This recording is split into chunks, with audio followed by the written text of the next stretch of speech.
Vale. Bueno, pues vamos a ir por la tercera parte de la madera del arca.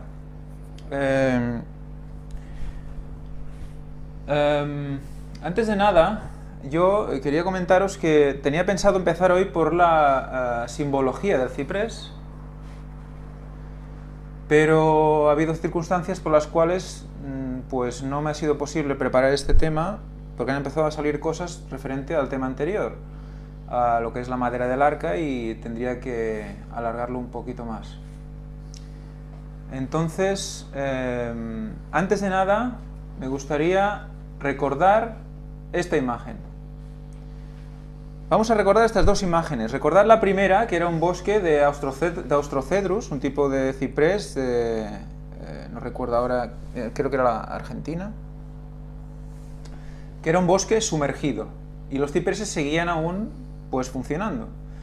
Y recordad la foto de abajo a la derecha, que eran unos cipreses, un grupo de cipreses de aquí, de Valencia, que sobrevivieron juntos a un incendio, mientras que todo su alrededor quedó totalmente chamuscado.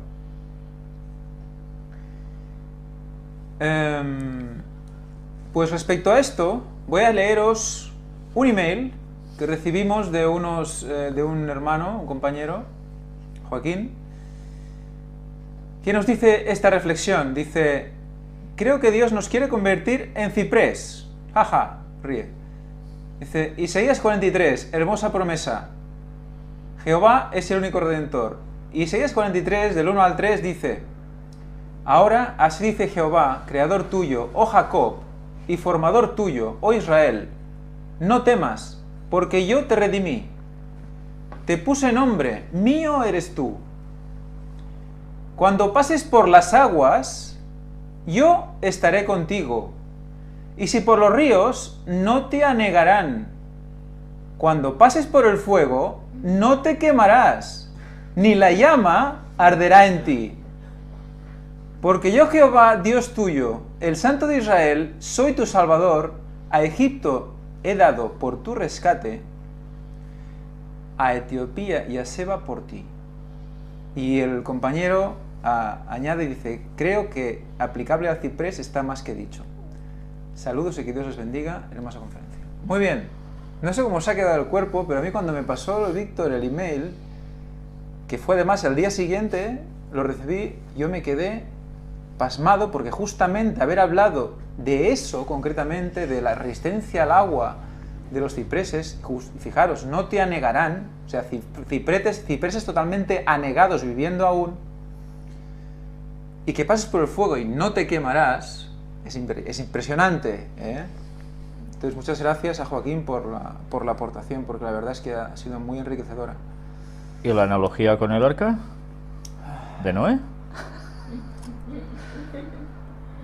Bueno. Vimos que el agua que salía de debajo salía también con... calentita. Claro, potencia caliente, volcánica y todo lo que queráis, ¿no? Y no se chamuscaba, ¿no? No. Y agua por arriba también, toda la que queráis. Y nada. No. Bueno, pues nada, ese es el tema. Participamos como siempre de Cristo de un modo total. De su divinidad constantemente. Esto tenerlo presente para cuando tratemos precisamente la fecha del retorno de Cristo. Y os sigo diciendo, miraos el texto de Isaías 6, perdón, Oseas 6, versículos del 1 al 3. Exacto, y yo, recordaros, es que la imagen de los cipreses todos juntos es impresionante, en un mismo sentir.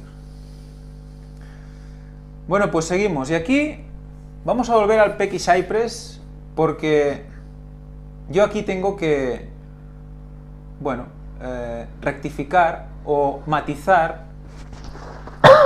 unas declaraciones que hice en la conferencia anterior.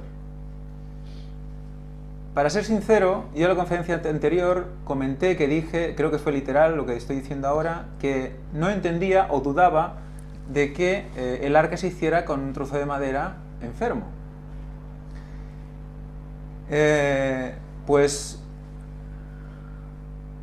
estuve a punto de borrarlo de la conferencia anterior, pero creo que las cosas pasan porque tienen que pasar, Dios sabe por qué. Y aquí yo testifico de que realmente estaba viéndolo con ojos humanos y no estaba como negándome a la evidencia. Y es que realmente, si Ron Wyatt dijo esto, es por algo. Y si Dios puso una lámina de este tipo aquí, probablemente sea por algo. Entonces, envié un email y comenté con la familia Wyatt sobre este tema. Me dijeron que Ron creía que era este tipo de ciprés y yo empecé a investigar sobre este tipo de ciprés y por qué este ciprés genera este tipo de hongos o genera este tipo de degradaciones. Yo hablé con Kevin Fisher, le pregunté, Kevin, ¿tú cuál crees que sería el tipo de ciprés que Ron veía en su vida, o si Ron estuvo cerca de este tipo de ciprés piquet, que quiere decir picoteado, por esas marcas que tiene?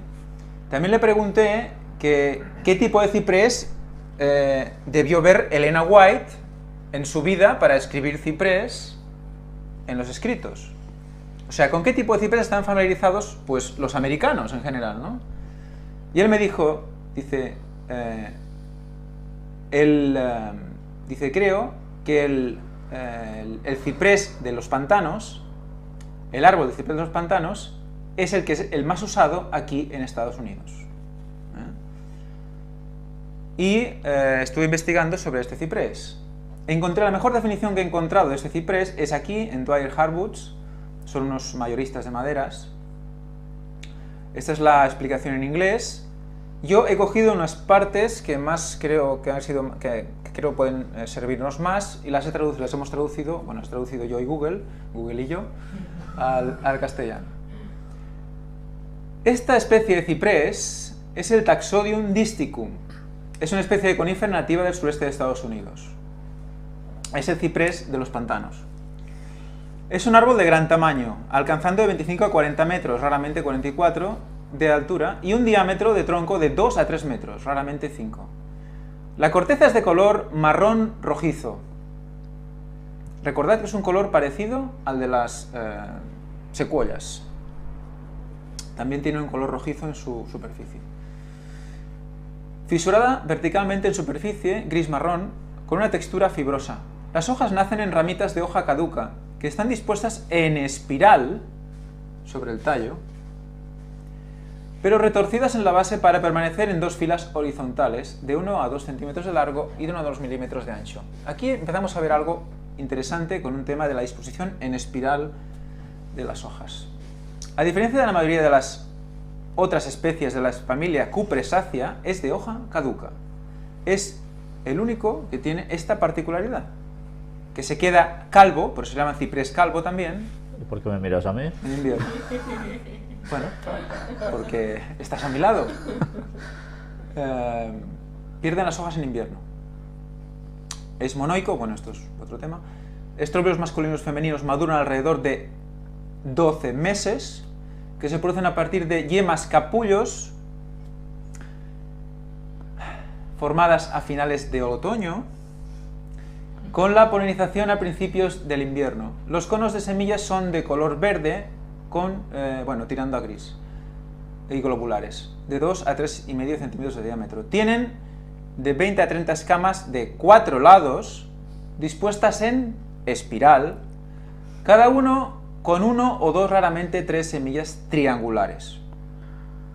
Bueno, hasta aquí toda una serie de simbologías que ya hemos ido tratando en las conferencias y que se van como siendo recurrentes en este árbol concreto. El número de semillas por cono oscila entre 20 hasta 40. Los conos se desintegran en la madurez para liberar las semillas grandes. Las semillas son de 5 o 10 milímetros de largo, las más grandes de todas las especies de la familia de cipreses. Y se producen cada año, pero con grandes cosechas cada 3 a 5 años. O sea que de vez en cuando hay una gran fuerza de semillas, una gran siembra de semillas.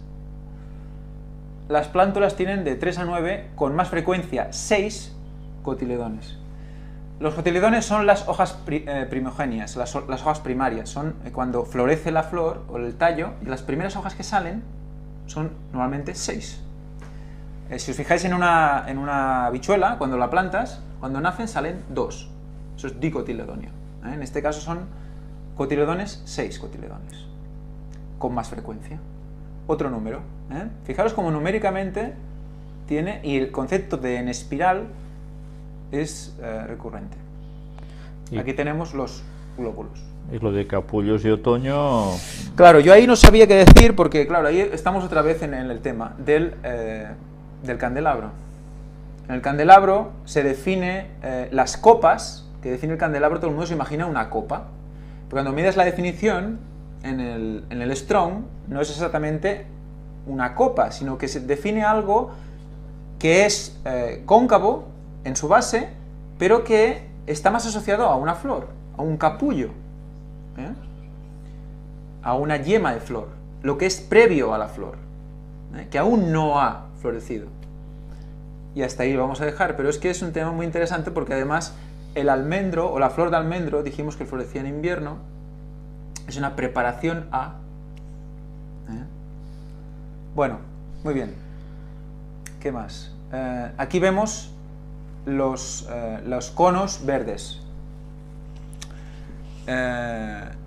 ¿Veis las formas de los conos? ¿Veis los dibujitos que hay en la superficie de los conos? Yo cuando los vi, me recordaron a la orografía de la zona de Israel.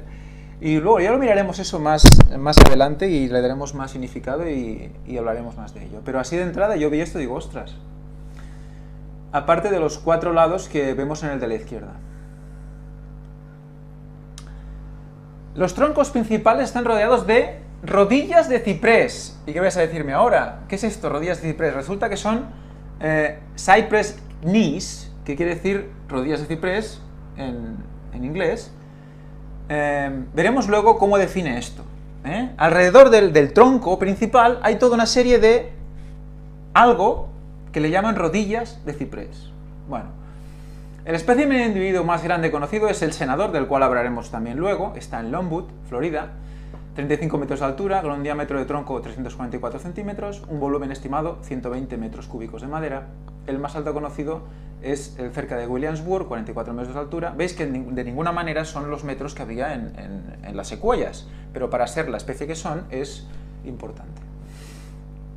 El área de distribución natural es, bueno, ahí te ponen toda una serie de zonas, y esto corresponde a la zona sur-sureste, ¿vale? Sureste, y ya también hacia el norte llega hasta Illinois y Ohio, que también está cerca de Michigan, justo a tocar con Canadá. O sea que hay zonas que también hay Bald Cypress allí. Correspondería con un mapa que aún no tengo aquí, creía que lo tenía ahora, pero viene después.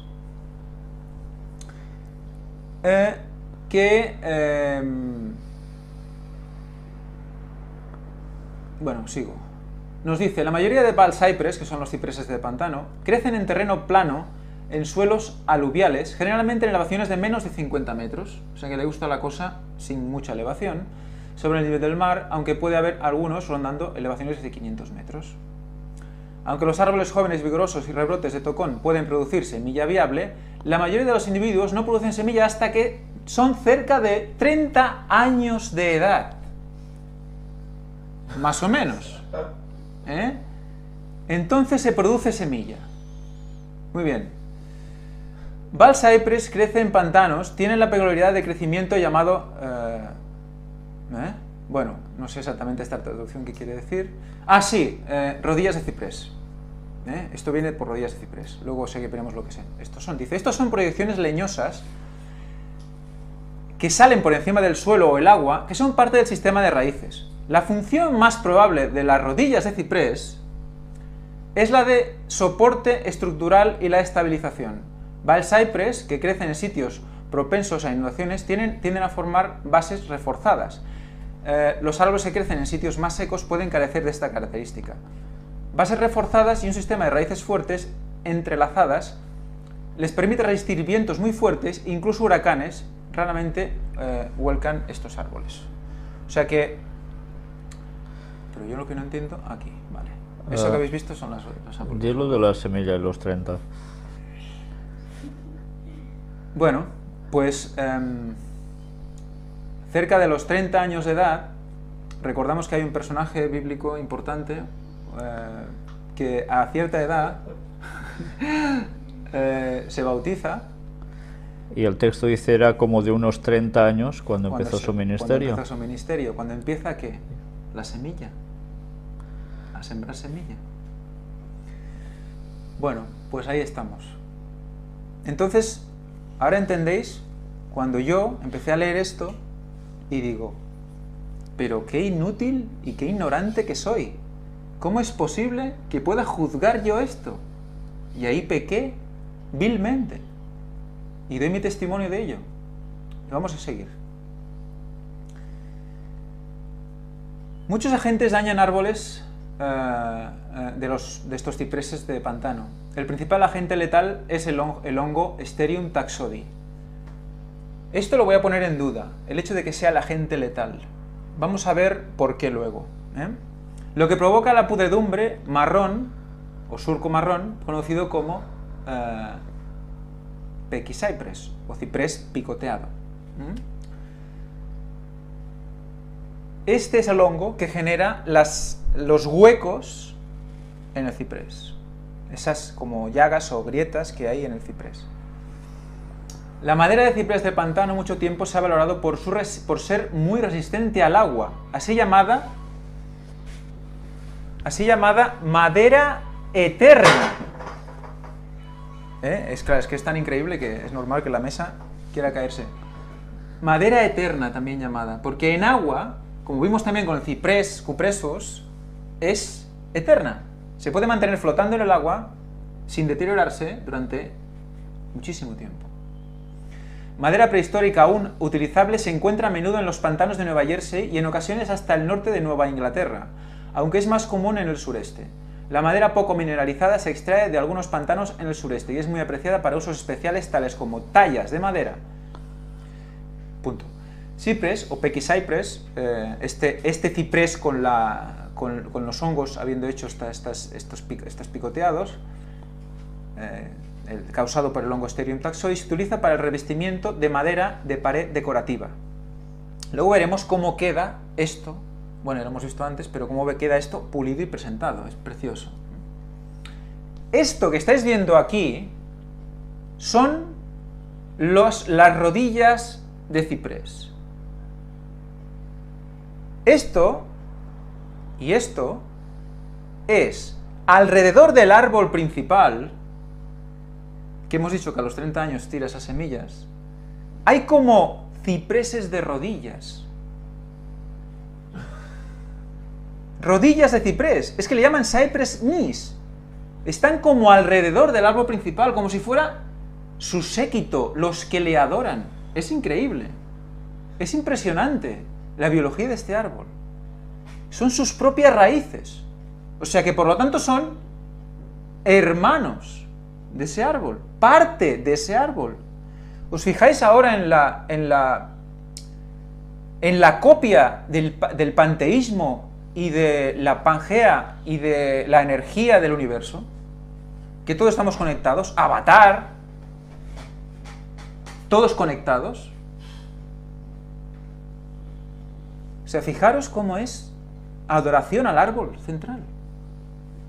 Y cómo el árbol también es cogido por todas por la mayoría de culturas paganas como el objeto de adoración. El árbol de la vida en la palabra de Dios, el árbol como tal para según qué culturas, ¿no?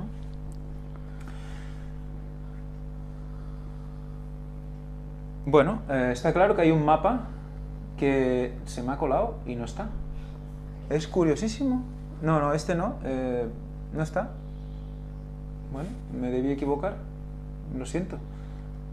Y no sé si estará más adelante. Curiosas también las formas que tienen como de cuernos, ¿no? Sí.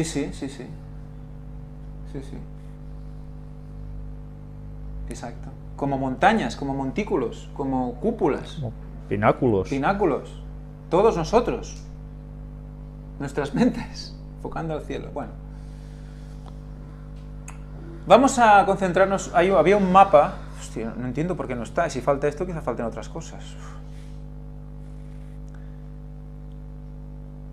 Bueno,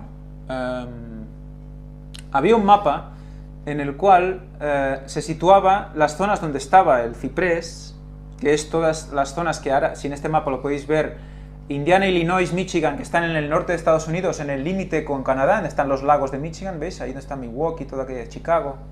En esa zona sería el límite norte, y hasta el sur sería hasta Luisiana, donde está el punto rojo Florida, y a la izquierda hasta el oeste de Texas, y subiendo hasta Pensilvania, al este, toda esa zona sería Pecky Cypress, o el ciprés del pantano también. Elena White nació en Maine, que está arriba a la derecha, Battle Creek está en Michigan, que está en la zona también, y su hijo lo fue a visitar en Tennessee, y ella estuvo en California también, en Australia, pero dice que se movió por toda esta zona, y ella debía ver cipreses de pantano muy a menudo. O sea que es un árbol de referencia que creo que debía tener en la mente cuando ella escribió ciprés también. Y nosotros veo que estamos como el gran engaño arriba casi... Sí, ahí pegados, sí. En color. Bueno, vamos a ir a Victory Park. Victory Park es una zona de Florida que hemos marcado con el punto rojo allí. Es parte de la Spring Hammock Preserve. Al entrar en este parque sin pretensiones que se dirigen a recorrer el paseo marítimo a través de una hammock hídrico, bueno, que es una zona hídrica importante, un bosque que está mal drenado o tiene niveles freáticos altos, o sea que necesita que el agua se mantenga constantemente allí para que la humedad sea constante.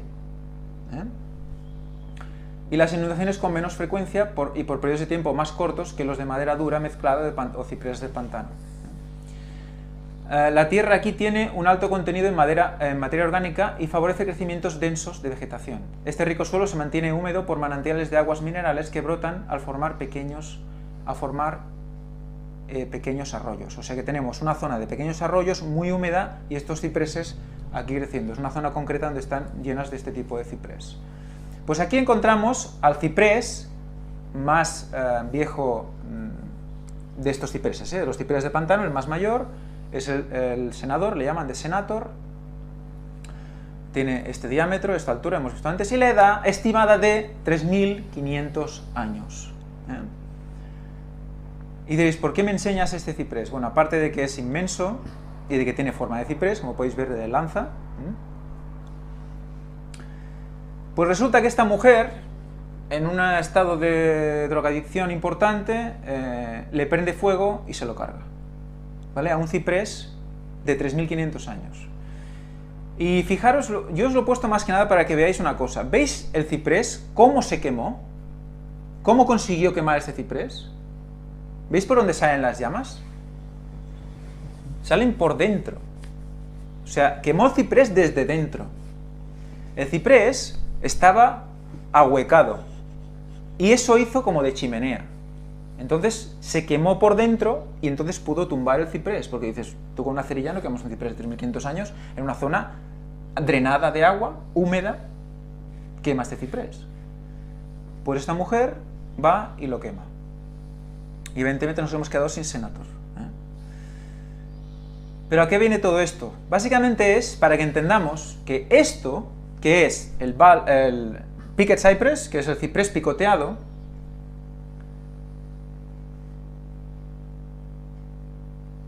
cuando esto se convierte en una degradación máxima, el árbol queda hueco por dentro, pero sigue vivo, porque la vida está alrededor del árbol. ¿Entendéis? Lo que realmente mantiene al árbol no es vivo, no es el centro, sino que es la que hay alrededor del árbol. Y este árbol seguía vivo, seguía creciendo. Y luego entenderemos por qué. Ah, pues mira, el plano está aquí. ¿Vale? Creía que lo había puesto antes. Es que llevo un lío estos días brutal. Muy bien, pues aquí veis lo que os decía, ¿no? La zona roja sería donde encontramos este tipo de cipreses y las zonas lilas donde uno de los sitios donde estuvo moviéndose Elena de White.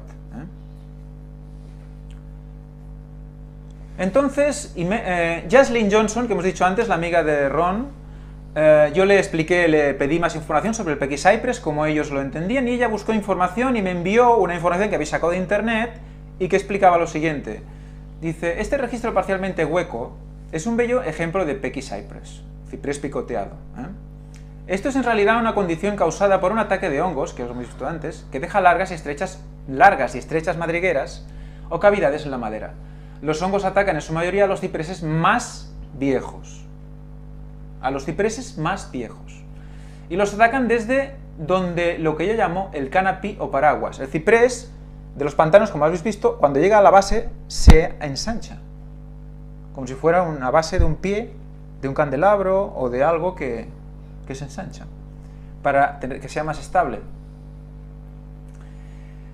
Dice, una vez que el árbol es cortado o cosechado, el ataque de los hongos se detiene, dejando los patrones bellos y picoteados únicos. O sea, que cuando vemos la lámina del arca con esos picoteados, no se hacen después porque el arca se pudre, no, porque la madera es imputrescible.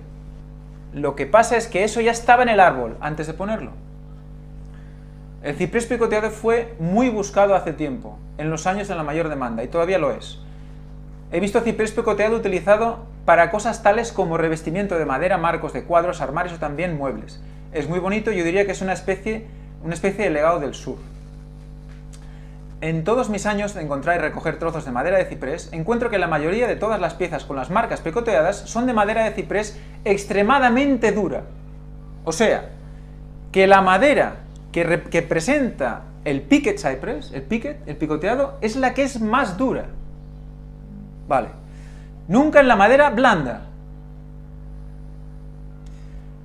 Hay una serie de ofertas en un momento determinado de tablas de ciprés pequi o madera de varios tamaños en eBay, etc. Dice, cualquier cosa que hagas con esta madera se convertirá en una reliquia preciada. Este hombre no sabe lo que está diciendo. La razón que tiene. Esto, os lo vuelvo a enseñar, es un tronco de ciprés de los pantanos, cortado, un tronco antiguo, y veis las líneas que son como tubos vacíos, como si fueran vasos capilares, venas, y tú, como las cortaras, las vieras en sección. Esto sería la ampliación. Muy bien, pues resulta que yo, en mi oficina, tengo esto.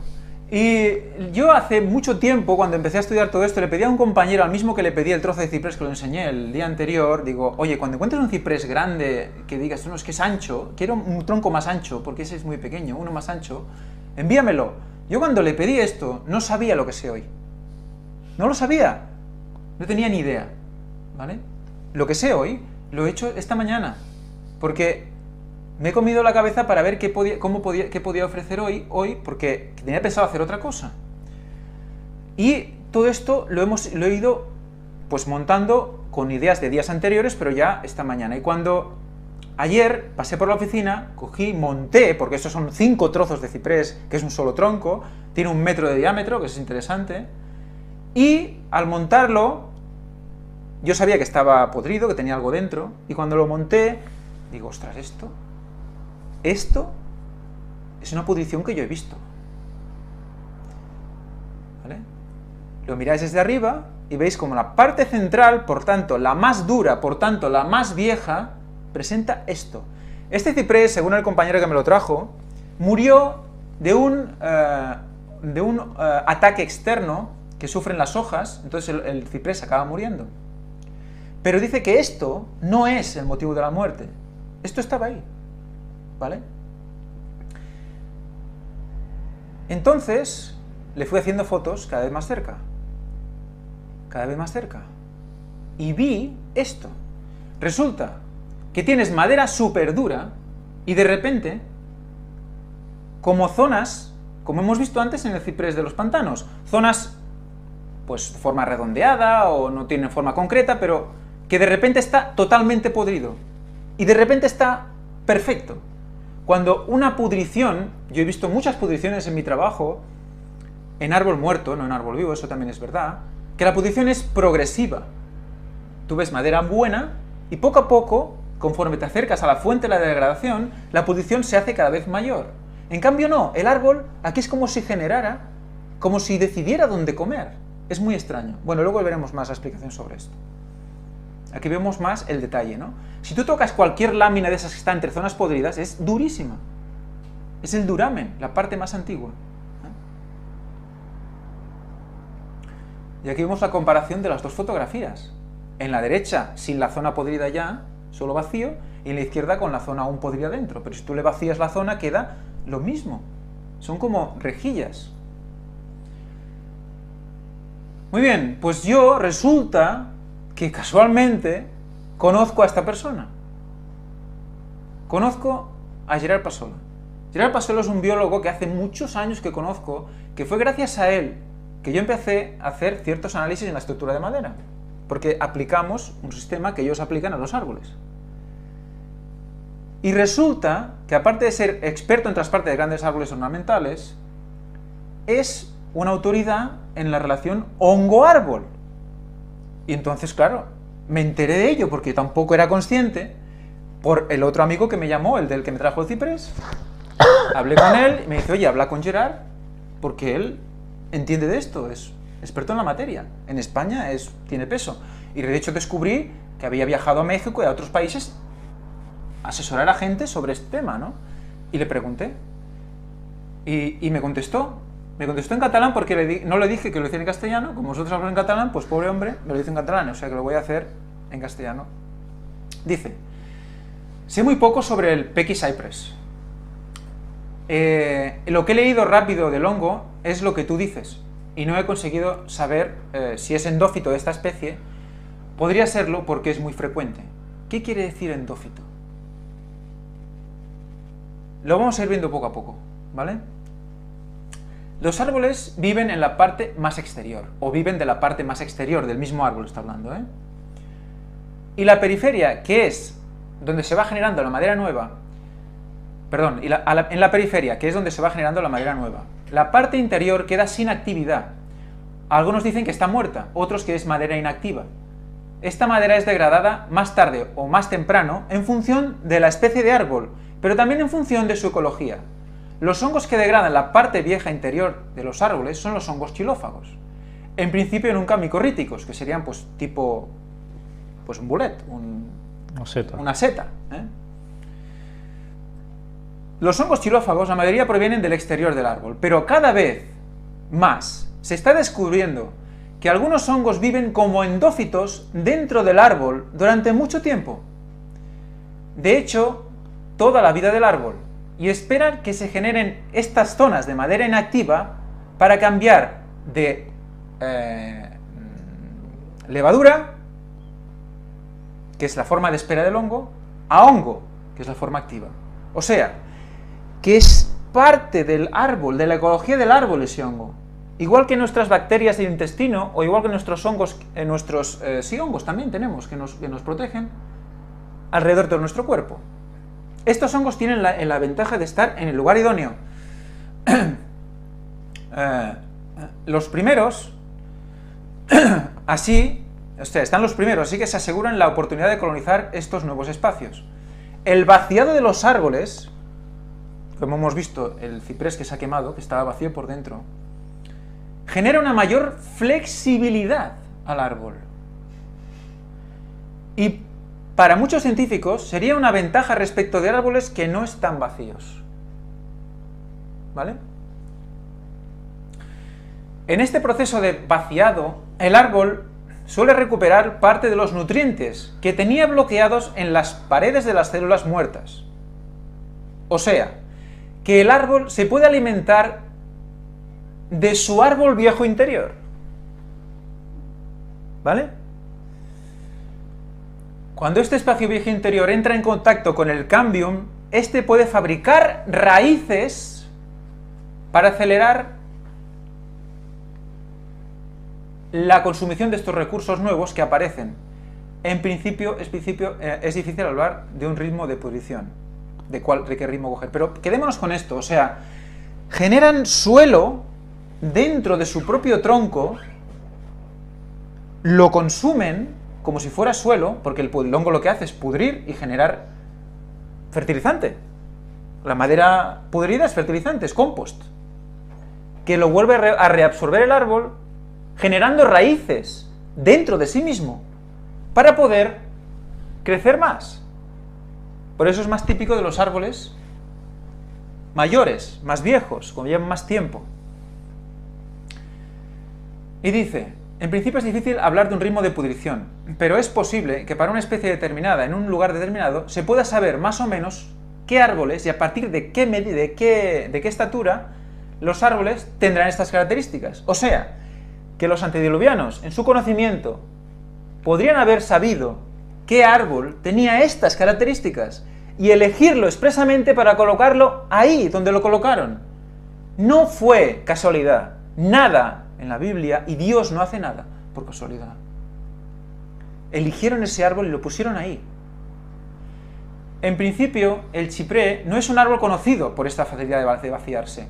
Es más típico de frondosas, con duramen como el roble, pero no sé suficiente sobre cipreses para asegurar que todas las especies no tienen este comportamiento. No está muy estudiado. El género Sterium es conocido como endófito en otras especies y no lo he encontrado en cipreses. En principio, los hongos endófitos generan beneficios en el árbol huésped, pero de muchos no se sabe nada todavía. Es un campo de investigación que ahora está en apogeo, que se cree que hay muchísimos hongos endófitos, que quiere decir hongos simbiontes, hongos que viven con el árbol y que están ahí esperando que el árbol crezca y que cuando sea muy mayor actúan. Es como si tuviera un sistema genético que activa ciertos genes. Es igual. Todo el árbol es un conjunto ecológico. O sea que ya está creado así. O sea, Dios ya creó el árbol así. Los árboles así. Es verdad que el ciprés picoteado representa una reducción de la densidad y por tanto una mejora de la flotabilidad sin perder capacidad mecánica, porque ya hemos visto que la zona que queda sin comer es durísima, es la más dura, o sea, compensas la pérdida de densidad con la dureza de la parte que queda, o al menos sin perder mucho en relación a la mejora que supone. De toda manera, creo que la posición en el interior, está hablando del interior, ya lo haremos luego de por qué dice el interior, bueno, sí que os lo explico ahora. Veréis las tres láminas, ¿no? Las tres láminas de la madera laminada que encontró Ron. En esa posición fue encontrada. La lámina picoteada estaba en el interior. Evidentemente siempre suponiendo que eso fuera todo el grueso de la cubierta. Parece ser, por la forma y por cómo lo explican, que parece ser que sea todo el grueso. Y que eso sea el interior, porque dudo que se hubiera separado una lámina, tal como estaban enganchadas, y tal como se explica que estaban duramente enganchadas y petrificada el enganche, ¿no? La cola. Entonces, como solo era cubierta y no tenía que aguantar peso, el hecho de que fuera cubierta, laminada con ese tipo de madera súper resistente, podía ser suficiente. Entonces, yo le planteé la pregunta, tenemos la madera en el interior, ¿no? La madera picoteada en el interior. Y él dice, creo que la posición en el interior es menos lógica y creo que la mejor posición sería la capa intermedia para que la pérdida de resistencia quedara minimizada por las capas exteriores, que son las que trabajarían más mecánicamente. O sea, él expone que una posición en sándwich con la placa picoteada en medio sería más adecuada.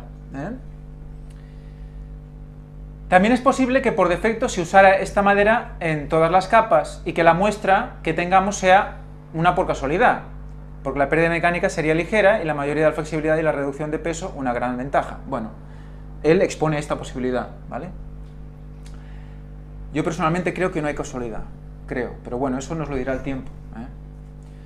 En general, las cupresáceas no basan la estrategia de protección de la madera en la producción de resinas, como los pinos. Aquí tenemos que hacer una matización. Los cipreses son coníferas, pero no son resinosas. Las maderas resinosas son pinos, abetos, etc. El ciprés tiene la resina básicamente bajo la corteza, pero no dentro de las fibras. No tiene canales resiníferos que atraviesan la madera. Entonces, la resina de los pinos protege la zona afectada por un hongo. genera esa barrera para que el hongo no siga comiendo, como hemos visto antes, ¿no? Y da flexibilidad, pero aumenta el peso. La resina aumenta el peso. Las sustancias de protección del ciprés, de la familia de los cipreses, son diferentes. Impregnan la pared celular sin aumentar el peso. O sea, que ese ciprés que ha hecho la protección alrededor de la pudrición no ha aumentado el peso de la madera, que hubiera pasado si hubiera sido un pino. Por lo tanto, otra razón para que fuera ciprés y no pino, abeto o otras maderas que se está hablando. Por tanto, la madera seca suele ser mucho menos pesada que la de los pinos. Fijaros todas las características de esta madera, qué importante, en gran volumen, como tenemos en el Arca de Noé, de madera, que no me he atrevido a calcular los metros cúbicos. Tengo ganas de averiguar cuántos metros cúbicos de madera, pero es que son miles y no sé cuántos metros cúbicos. Pero con tantos metros cúbicos, hacer esta relación aligeraría el peso y además tendríamos más flotabilidad. Muy bien. Esto no cambia. No, el mío no cambia. Ahí.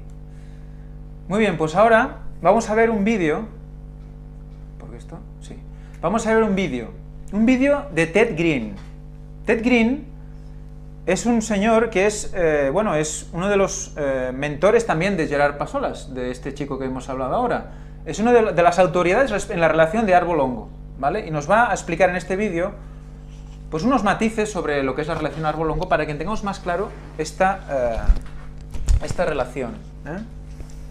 Vamos a poner el vídeo.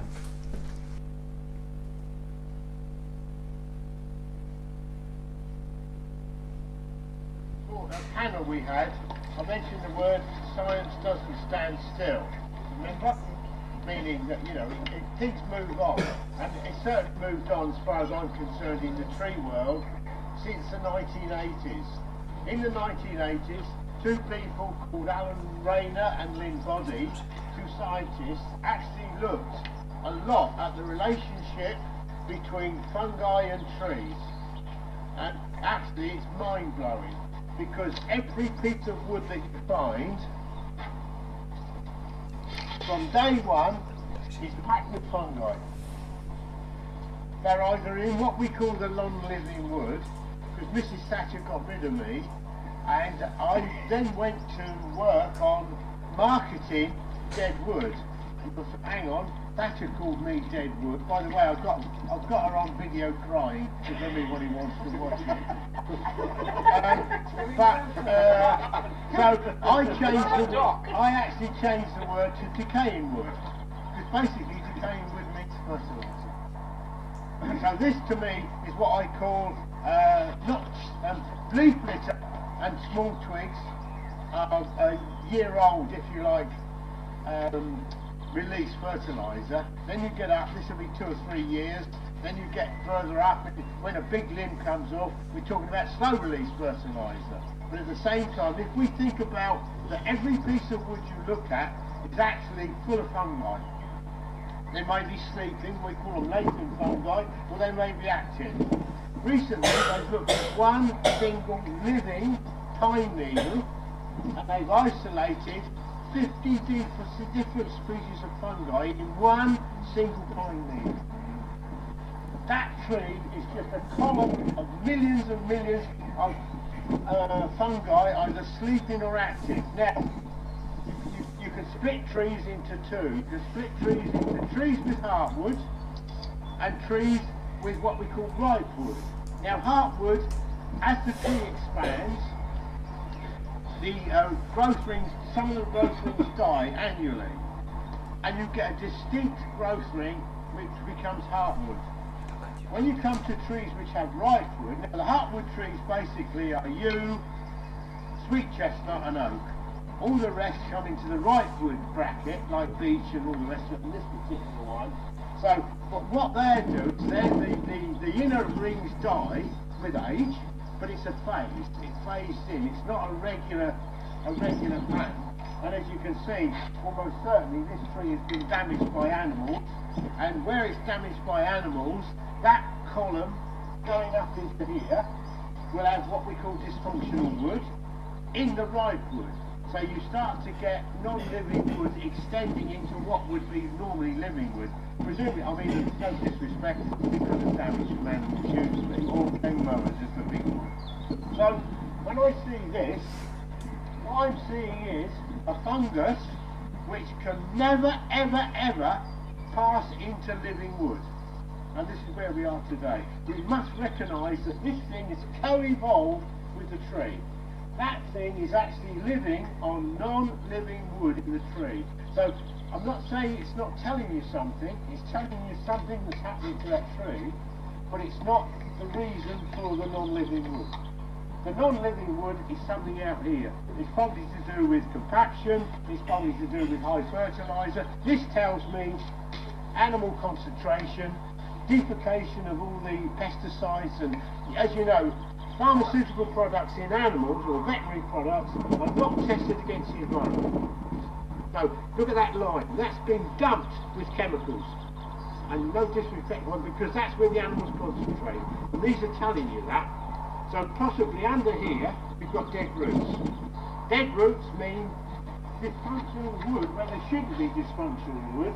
So here, you've got two great big buttress roots which are really going to town. But where they're joining up, you've got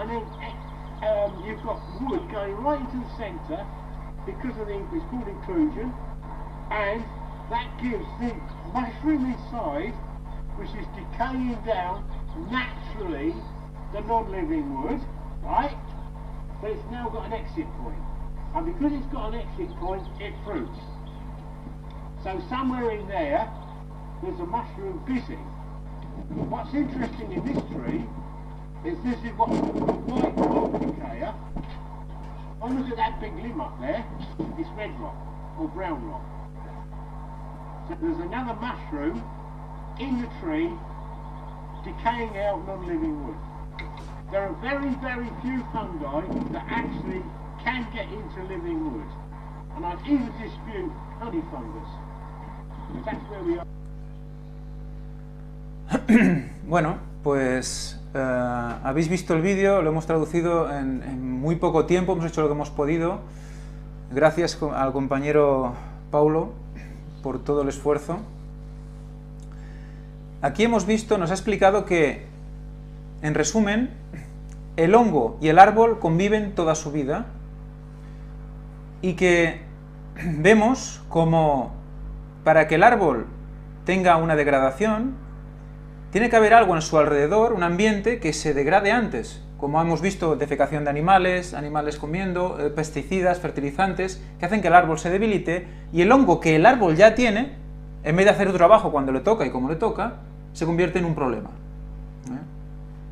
Aparte de que habla de que, fijaros como en una punta de rama que hicieron el análisis, había hasta 50 especies diferentes de hongos en esa puntita de rama. O sea que es como si hubiera un ejército de agentes biológicos a nuestro servicio y al servicio de la naturaleza, que no vemos, y que están ahí para ayudar a crecer. Ted Green, que aquí lo veréis y diréis, ostras, este hombre, pachanguero el hombre, ¿no? Ahí con su... Pues ese señor es conservador del Bosque Real Británico de Windsor y miembro de la Asociación Británica Ancient Tree Forum, además de micólogo y gran divulgador. O sea, es una referencia en esos temas. Pues según él, dice, no debemos pensar en un árbol como un solo árbol, sino una compleja comunidad interrelacionada. En el proceso de envejecimiento de los árboles se manifiesta la relación coevolutiva de hongos, bacterias y árboles. Los dos primeros, hongos y bacterias, reciclan los nutrientes acumulados durante años en el interior del tronco del árbol, ahuecándolo, con lo que lo hacen más resistente frente a las tempestades de viento y pone de nuevo esos nutrientes a disposición del árbol para que siga creciendo. O sea que esos árboles majestuosos son árboles autonutridos y ahuecados por dentro. Era una señal de que ese árbol tenía unas condiciones y unas características, su madera, concretas, como para afinar en el arca. No era tocho y madera ahí a saco, no. Se hizo con todas las ganas, con toda la intención. Muy bien, me decís, ¿y qué es esto? ¿El milagro acústico de los enigmáticos violines Stradivarius? ¿Qué es esto? Muy bien. Pues vamos a leer qué es esto y entenderéis por qué lo leo. El fabricante de violines Antonius Stradivarius, del 1644 a 1637, introdujo una geometría y un diseño que se convirtieron en el modelo a seguir para muchísimos otros fabricantes de violines. De los 1100 instrumentos que él construyó, aún sobreviven unos 650. Estos violines son tan extraordinarios en su sonido y tan valiosos que en años recientes se ha llegado a pagar por la compra de alguno de ellos cifras del orden de 1,5 millones de euros. Los violines del luthier italiano, se han visto envueltos en más mitos que cualquier otro instrumento musical en la historia. Diversas investigaciones, como por ejemplo la del equipo de Mats Tinsen y Peter Carlsson, de la Universidad de Suecia Central 2005, sobre la que ya hablamos entonces en NCIT, Amazings, han intentado desentrañar el misterio de por qué suenan tan bien. Su sonoridad no se debe tan solo a la forma del violín, sino también al material de construcción, una madera de un tipo particular, y también se ha tenido en cuenta que esos violines tienen 3 siglos de edad. Por ejemplo, se ha debatido mucho acerca de hasta qué punto la física subyacente en el proceso de envejecimiento de ciertas maderas dota de una sonoridad más cristalina a la caja de resonancia de determinados violines según transcurren los siglos, lo que apoyaría la hipótesis de que los Stradivarius suenan mejor ahora que en la vida de su creador. Un avance notable hacia el esclarecimiento del enigma de la sonoridad de los Stradivarius es el logrado por el profesor suizo Francis W.M.R. Schwarz, Laboratorios Federales Suizos de Ciencia y Tecnología de Materiales, quien ha modificado con éxito la madera destinada a la fabricación de un violín. Esta modificación la ha hecho tratándola con hongos especiales. Este tratamiento altera las propiedades acústicas del instrumento, haciendo que su sonido sea tan parecido al de un Stradivarius como para engañar a los eruditos. Fijaros, densidad baja, velocidad del sonido alta y módulo de elasticidad alto. O sea, ¿os acordáis de las cualidades de la madera que estuvimos hablando del módulo de elasticidad?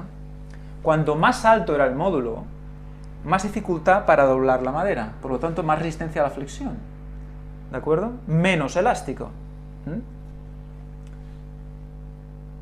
Por tanto, aquí tenemos una manera de quitar la densidad a la madera, o sea, la haces menos pesada, pero resulta que no disminuye su capacidad portante, no disminuye sus características de elasticidad.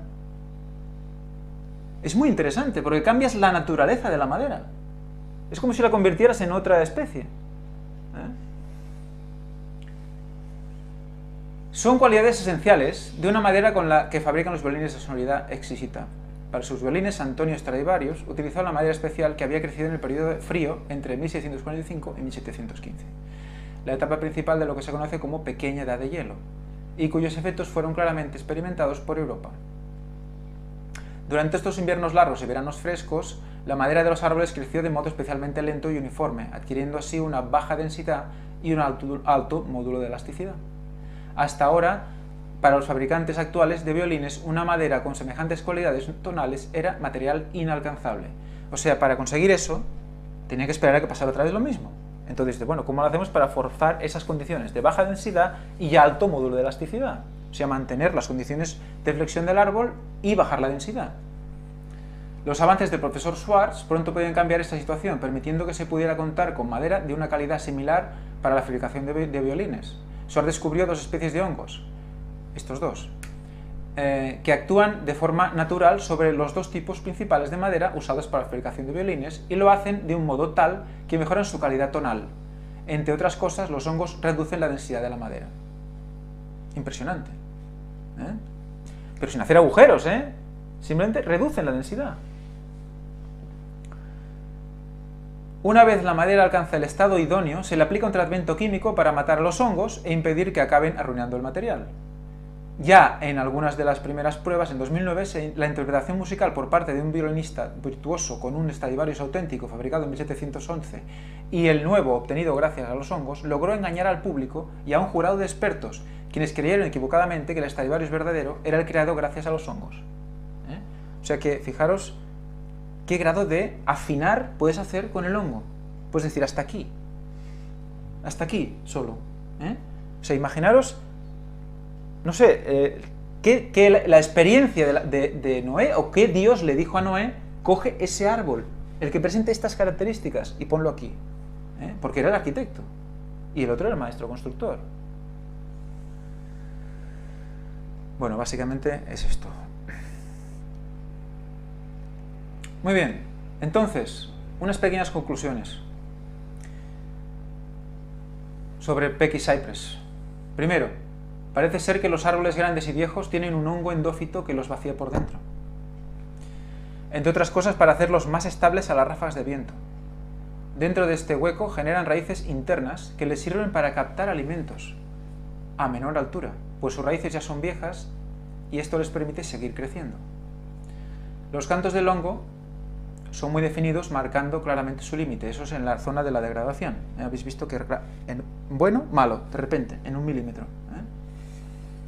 Por eso la madera más dura presenta los ataques, pues es la más antigua del árbol.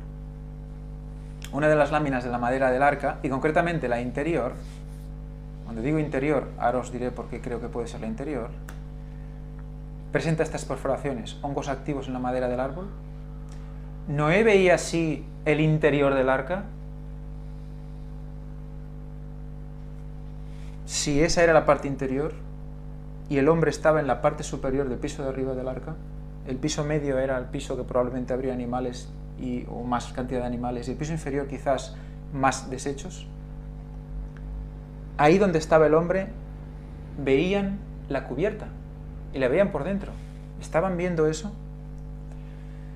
Puede ayudar claramente a la flotabilidad de la nave, haciéndola más ligera, menos densa, como hemos visto en los violines también. ¿Estaba recubierta por dentro y por fuera? De brea sí,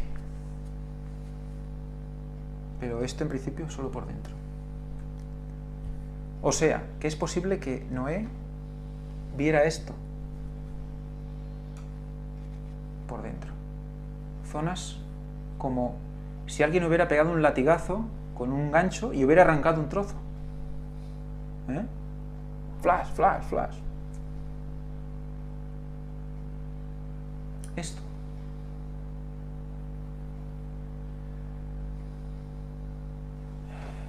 ¿Por qué la muestra que Ron recogió presentaba el ciprés picket, o sea, picoteado, solo en la lámina del fondo? Si suponemos que la muestra representa el grueso total de la cubierta y que su colocación en el lugar es igual a su colocación en uso, la lámina inferior sería lo que Noé veía en el interior del arca. ¿Por qué esta tercera lámina debería de tener este aspecto desde el interior? Bueno, esto lo dejo para Víctor, para que a ver si sale algo, ¿vale? Porque me da la sensación que también nos está diciendo algo. También nos está diciendo algo. ¿Por qué una de las tres? Ese número 3. Sabemos que a la tercera, 2 no, a la tercera sí. Muy bien. Esta sería la capa. ¿Por qué esta picoteada y las otras no? Cuando hemos visto, como ha dicho Gerard, que quizás para una mayor resistencia casi estaría mejor que fuera en el medio. Pero bueno, eso ya se lo dejo a Dios porque yo no sé más. Vamos a pegar un pequeño salto, vamos a dejar el Pecky's Cypress detrás, para atrás, y vamos a adelantar un poco y vamos a meternos un poco en el tema de la resina. Recordemos que Ron Wyatt habló de que había resina de savia de árbol que unía las dos láminas según las analíticas que él había hecho, ¿vale? Que había analizado. y que estaban fuertemente pegadas por ese pegamento. Yo le comenté también a Kevin sobre esto y me contestó, dice, la madera de ciprés es conocida como ser muy resistente a la pudrición y por eso es por lo que se usa. Elena White dijo que la madera de ciprés fue usada en el arca. El trozo de madera de cubierta de Ron tenía las marcas en la sección transversal, que eran como el ciprés de los pantanos, y dice, y los Alamos Labs hizo un test del pegamento que estaba regalimando del final de las láminas pegadas, y se encontró que era un pegamento único, o sea, que no se sabe qué tipo, desconocido, único y muy fuerte.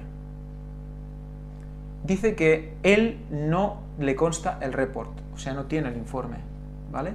Pero sabe lo que él oyó de Ron y de lo que de su, bueno, supongo que de la familia.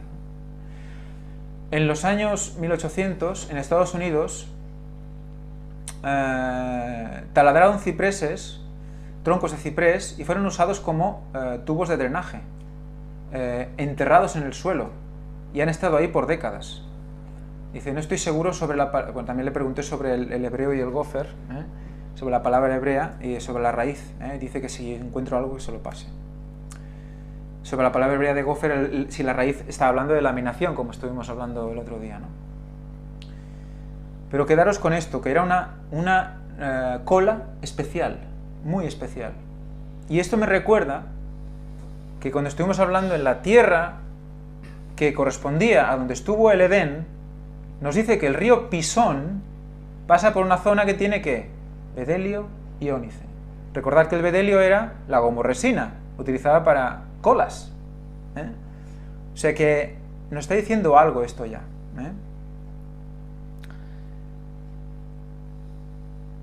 Y además tenemos esto, que es gofrit, que dices, ostras, se parece mucho a gofer.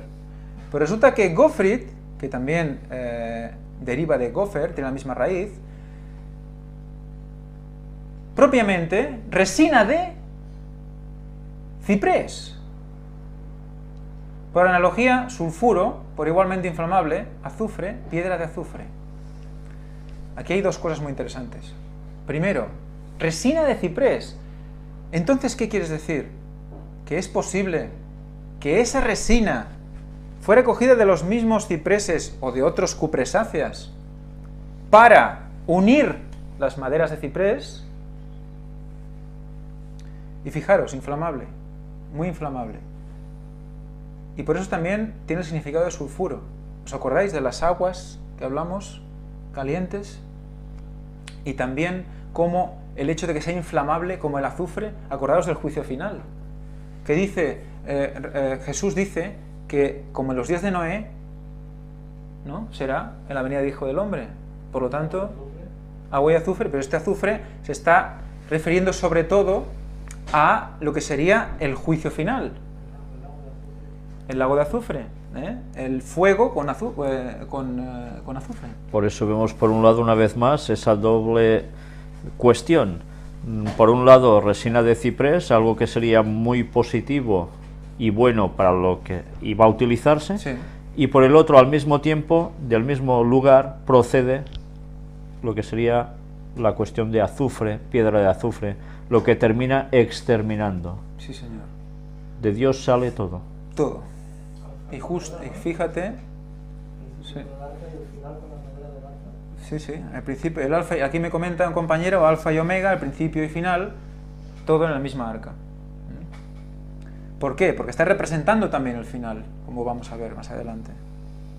Lo que ha sucedido volverá a pasar también. Lo que dice Salomón, dice, no hay nada nuevo bajo el sol, lo que ha sido, fue y lo que es será. Pues de aquí nos vamos directamente a gofer. Entonces, aquí yo me quedé bastante, pues, como con la miel en la boca, cuando Ron dijo que gofer tenía la raíz aramea de que quería decir laminado.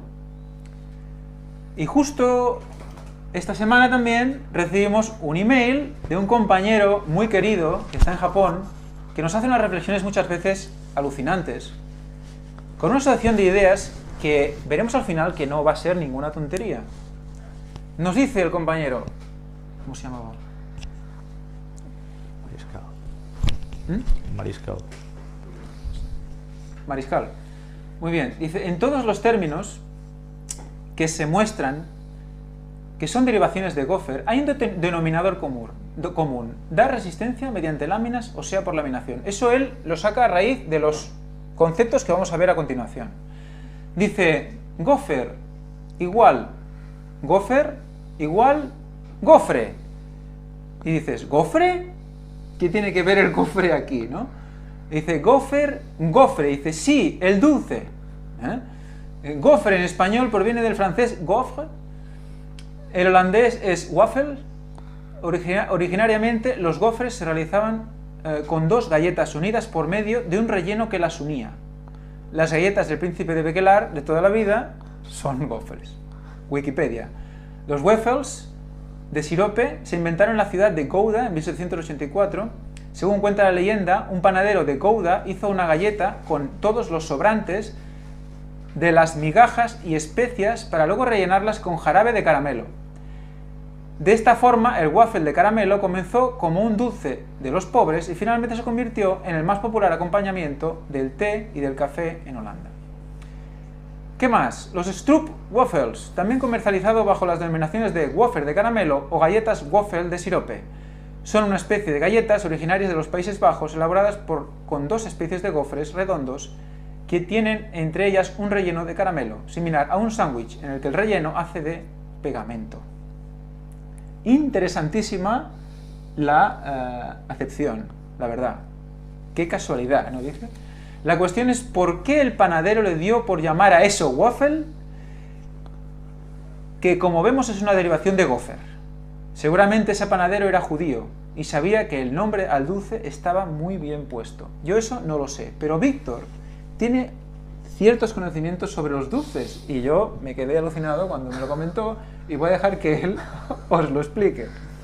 Bueno, tienen una pequeña relación con esto, y es que los judíos, cuando tuvieron los graves problemas para ser expulsados, por ejemplo, de España, muchos de ellos, claro, se convirtieron por fuerza al catolicismo.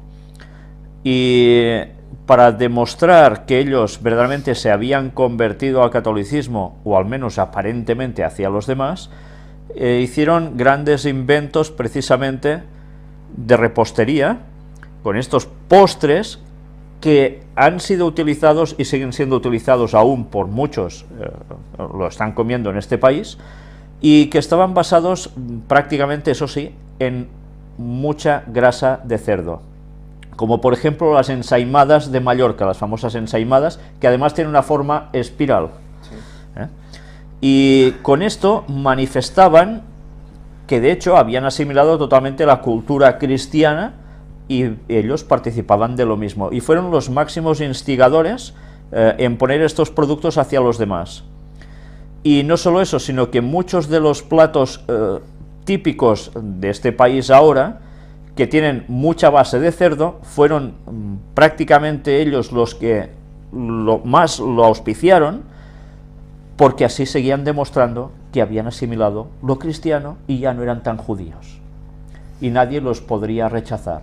Por eso, por desgracia, en España se consume tantísimo cerdo. Gracias a eso, que es la fuente de, claro, para un judío el cerdo era la cosa más abominable, ¿no? Pues gracias a ese camuflaje pudieron ir subsistiendo durante años hasta que finalmente muchos de ellos ya, bueno, se diluyeron entre el catolicismo, ¿no? O sea que hay muchísimas probabilidades de que este, bueno, podría ser tranquilamente. Podría ser. Muy bien, fuera judío. Seguimos. La acepción B. Gofer, gofer, gofre, cofre. Cofre, encofrar.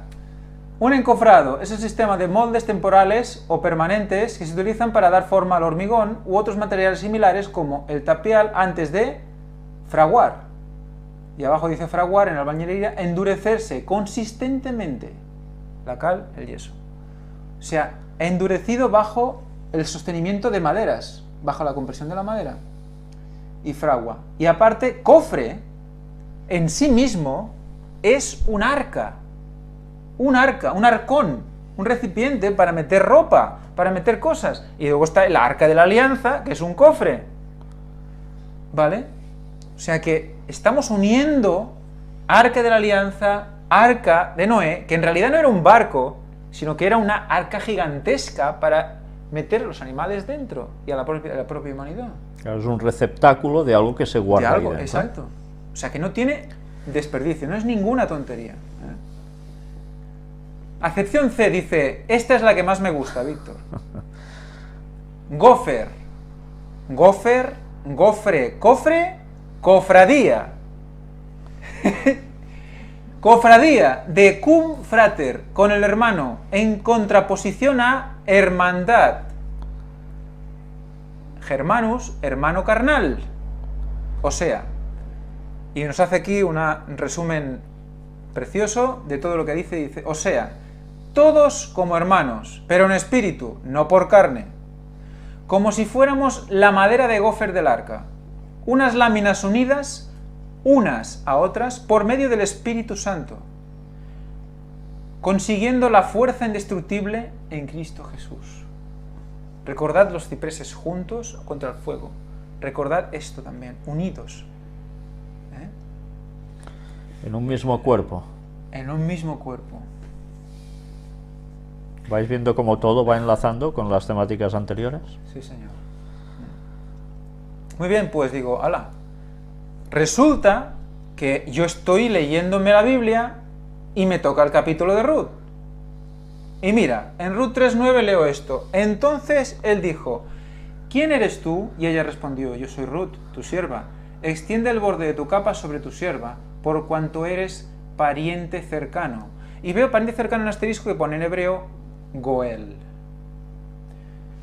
Go es la raíz de gofer, y es una raíz que se repite en muchas palabras hebreas, y tienen significados muy interesantes.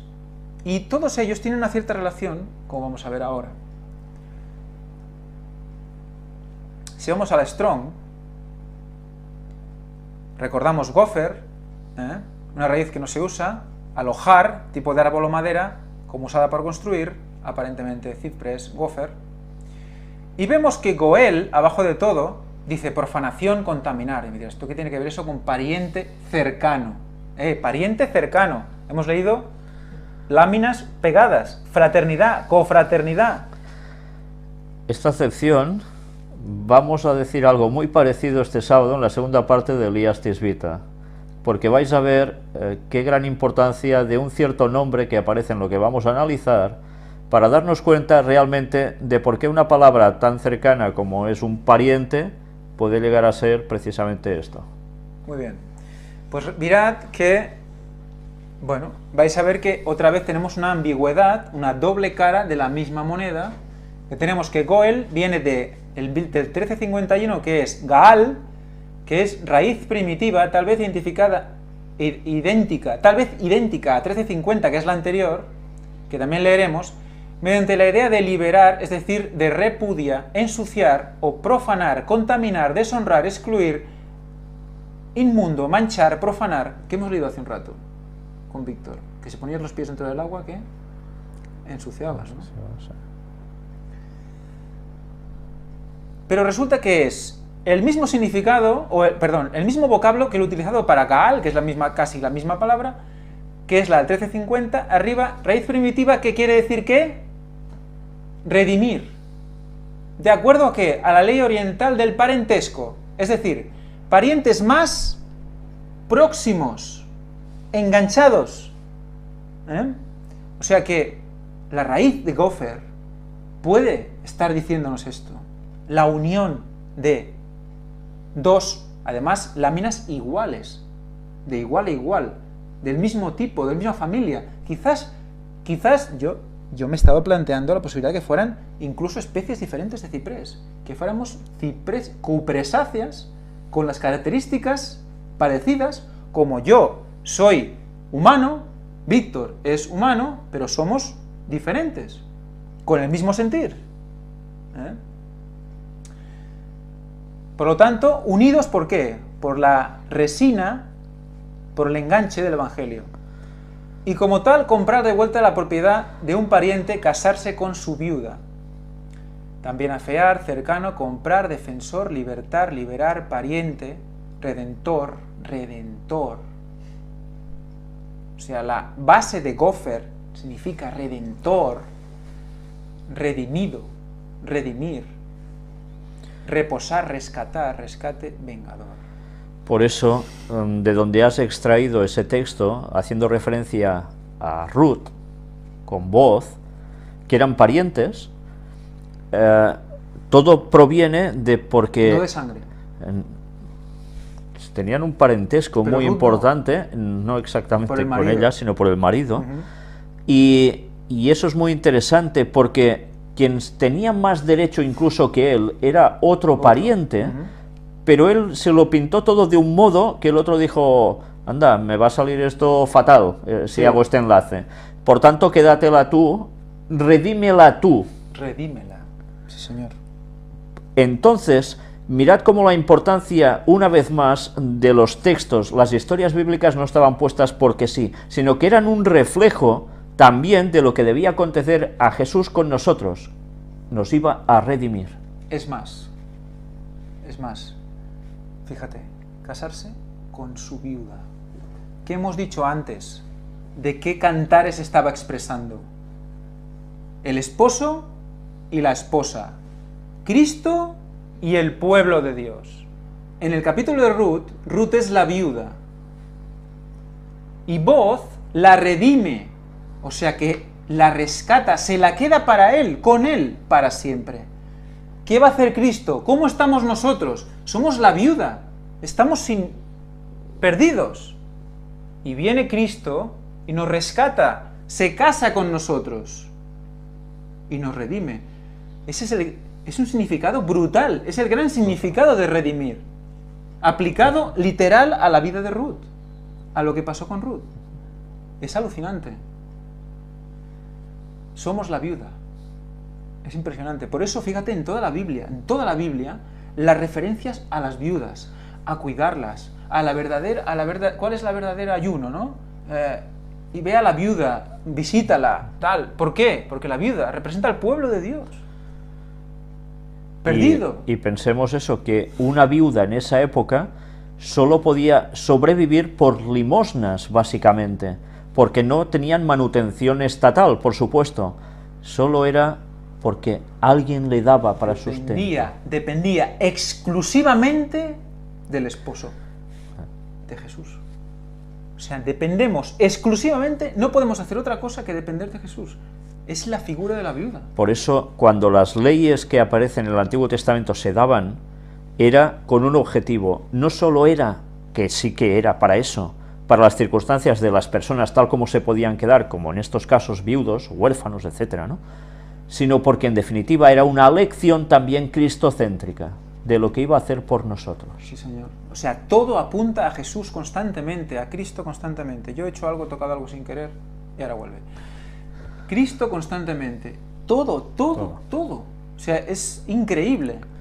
Y lo curioso aún, y me sigo preguntando, ¿cómo puede alguien decir que la Biblia es una novela escrita por a saber quién? Madre mía. Bueno, seguimos porque resulta que justo encima de Gopher tenemos otra acepción, Geffen. La pongo porque en algunas partes, en algunas bueno, y hay más palabras que no he puesto, pero go, la raíz go, tiene como pronunciaciones diferentes, que pueden ser ge o ga, que en unos sitios pone go, en otros pone ga, y se van como supliendo, ¿no? Pero fijaros en Geffen, que está pegada a Gopher, fijaros cómo los vocablos son muy parecidos, los vocablos hebreos. Y dice, de una raíz que no se usa, que significa doblar, viña, como aparejado, o sea, juntar las viñas. ¿Y quién es la viña? ¿Quién es la viña? Yo soy la vid y vosotros los pámpanos, dijo Jesús. Somos parte de lo mismo, juntos. Claro. Específicamente uva, parra, uva, vid, viña. ¿Qué más? Pues resulta que tenemos otra raíz muy interesante. Primero vamos a ver Gosen. Gosen, ¿qué dices? Gosen, me suena. Gosen resulta que es residencia de los israelitas en Egipto. Es donde estuvieron en Egipto, el Gosen. Pues resulta que Gosem, acabado en M, o acabado en M la pronunciación, pero no en hebreo, dice que equivale a 1653, que también lo leeremos, creo, no lo sé, no recuerdo ahora si lo vamos a leer o no, porque lo hemos hecho a última hora y no recuerdo si lo hemos puesto. Pero ¿qué dice? Llovido, rociar. Podemos pensar rápidamente en el diluvio, aunque hay otras acepciones. Si seguís las excelentes predicaciones de Primera de Reyes 17, 18 y 19, esto se ha tocado y que no sé si volverá a salir. Dice de 1652, y vamos a 1652 arriba de todo, Gasam, raíz primitiva, llover pero violentamente. O sea que aún nos da más connotación de esa lluvia, tanto la de Oseas como la del diluvio. Y está Víctor haciendo con la cabeza así que se le va a caer. Tanta lluvia con tanta violencia, aparte evidentemente del momento del diluvio, nos lleva también a algo referente a la fecha de la venida de Jesús. Y en consonancia, recordemos una vez más lo de la tierra, también en el cielo, Orión el cazador, con esa lluvia violenta de saetas.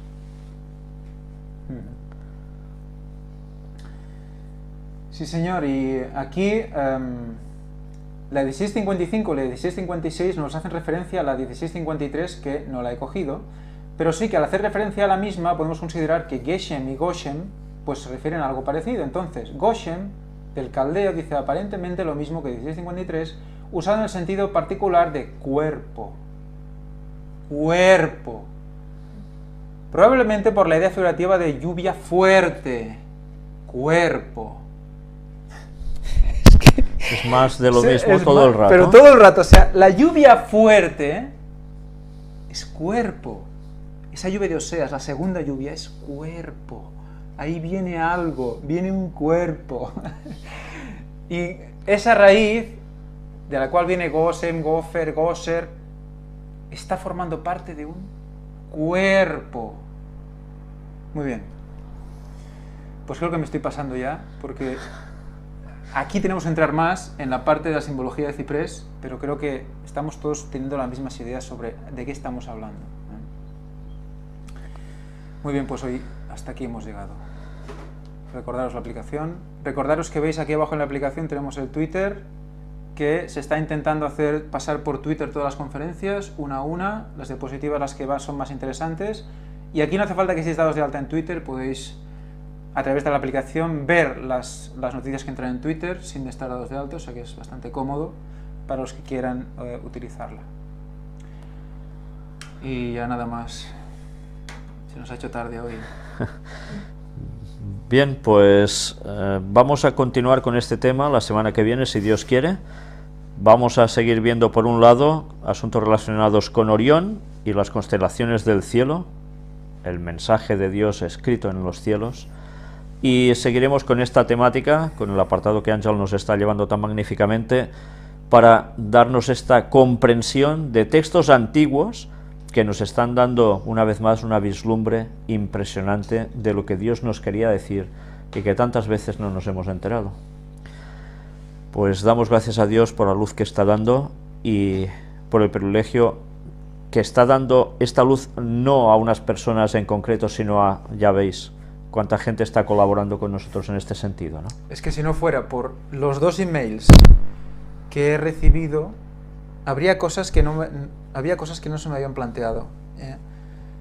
Y vamos un poco, estamos a merced también de vuestro estudio, de vuestra vida espiritual, de vuestra guía también en esto. Porque somos, como hemos visto que somos todos, uno.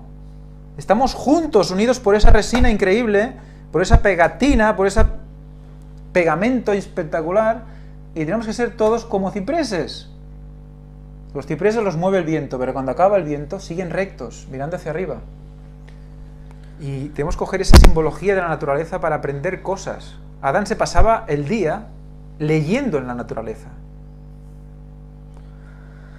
Pues todo esto son grandes lecciones de las cuales podemos recrearnos tantísimo y que seguramente Dios aún nos tiene reservadas muchas sorpresas, porque ya veis que la Biblia de novela tiene muy poco y tiene una significación especialmente para la gente que vivimos en los últimos días, unas lecciones tan básicas que Él nos quería mostrar, que yo creo que Dios estaba esperando estos momentos para ir mostrando lo que necesitábamos saber, para captar un montón de conceptos que parecían distintos y otros que ni sabíamos que existían, para darnos unos matices impresionantes del momento de su retorno. Y que todo esto debe servirnos para fortalecernos, ver cómo Dios ha hecho escribir la Biblia de un modo tan impresionante, tan majestuoso, fantástico, no sabría qué adjetivos decirle, solo me deja perplejo y maravillado la sabiduría de Dios al hacer ejecutar las cosas en este modo. Y en definitiva, a partir de ahora vamos a seguir viendo aún más detalles que nos ayudarán a esperar ese momento del retorno de Cristo con muchas más ganas, creo. Pues por nuestra parte nada más y que Dios os bendiga.